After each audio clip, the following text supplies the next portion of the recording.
And Sarah Coates now joins us from Tel Aviv with an update. Sarah, Blinken makes yet another visit to the region. What's expected?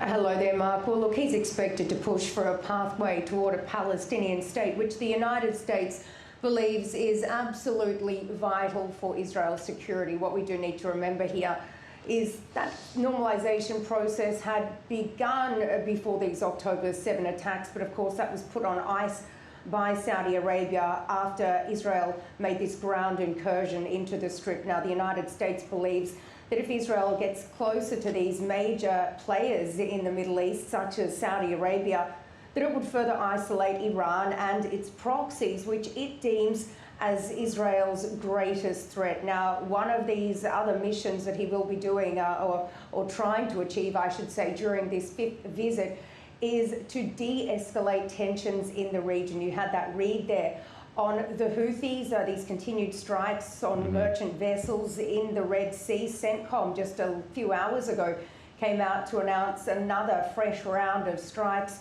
on the Yemen-based rebel group over the last day, damaging a number of weapons it says we're preparing to launch. And we also need to remember that there's a lot of tension on Israel's northern border. This, of course, is with Hezbollah, which, of course, is also backed by Iran. The IDF has been striking at a number of Hezbollah positions in southern Lebanon over these last few hours. Rocket sirens ringing out in the northern part of Israel. And this is certainly becoming more tense by the day. And then, of course, there is also the West Bank. There have been daily raids by Israeli forces on a number of West Bank cities since October 7. And this is an area that the United States is extremely concerned about. It's been saying that it could become the next front in this war. And this is one of the reasons that we saw the United States move late last week to sanction 4 Israeli settlers that have been extremely violent toward Palestinians. And just yesterday, a number of Israeli banks actually froze their accounts because if they didn't move to freeze them, then the entire bank would face repercussions from the United States. So these are just some of the issues that Blinken will be working on during this trip here to the Middle East. And of course, he'll also be working on getting more aid into the Gaza Strip and, of course, the release of these Israeli hostages that do remain in Gaza. Yes, and talking about those hostages, Sarah, what's the latest when it comes to a deal, for the release of the hostages in Gaza?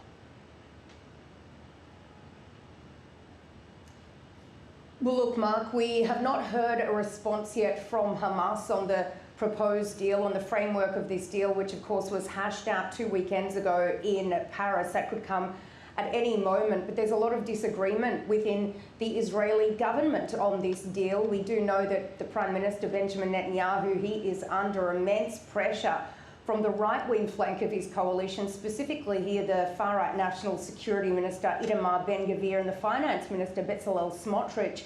They are both threatening to quit the government, which would see it collapse potentially if Netanyahu makes what they are calling a reckless deal, a deal that doesn't suit them, which could potentially see the release of thousands of Palestinian prisoners being held in Israeli jails and a pause in fighting, which is something that they completely disagree with. Now, late last week, the opposition leader, Yair Lapid, he came out to offer Netanyahu a lifeline. This would be, if they walk away from the government, he would step in so a deal could be done to get these hostages out. It is yet to be seen what happens with this deal.